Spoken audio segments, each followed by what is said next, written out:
আজকে আমি চলে এসেছি তপনদার দোকানে মাংস নিতে। তো দেখুন কত সুন্দর করে ছাঁটাই বাছাই করে দিদি মাংস দেয়।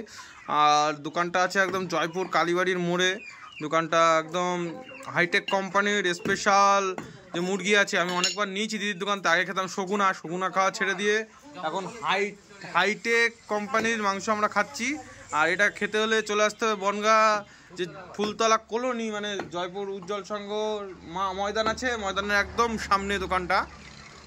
দেখুন হাইটেক কোম্পানির মাংসগুলো এত সুন্দর, আর দিদি এত সুন্দরভাবে কেটে আমাদের দেয়। মানে অনেক দোকান দেখেছি এরমভাবে পরিষ্কার পরিচ্ছন্ন করে মাংস দেয় না। দিদি দেখুন অনেকটা পরিষ্কার পরিচ্ছন্ন করে মাংস আমাদের দিচ্ছে। আর এটা কি আছে, সলিড পিস না? কত করে যাচ্ছে গো দিদি এখন মাংস? 210 টাকা করে। বাহ, 210 টাকা করে চলছে। বাজারে তো 220, তোমরা আবার 10 টাকা কম রেট রেখেছো। বাহ। ও তারপরে হ্যাঁ, এটা ঠিক, জলে চোবাই কাটে না। ঠিক ঠিক, একদম শুকনো শুকনো মাংস থাকে, জলে চোবাই না মাংস। দেখুন মাংসটা দেখুন একদম শুকনো, কোনো জলে চোবাবে না মাংস। দেখুন পরিষ্কার করছে, দেখুন এখন খাসির দোকানে যেরকম পরিষ্কার করে দেয় আমাদের অমিতদা, এদিকে তপনদার দোকান, তপনদার স্পেশাল মাংস। কই দেখি বৌদি, না তো সব ঠিক আছে কিনা? আছে আরো, হয়তো কাটো কাটো ভালো করে কাটো।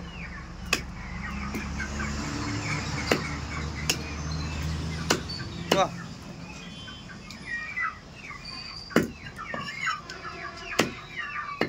Special cutting.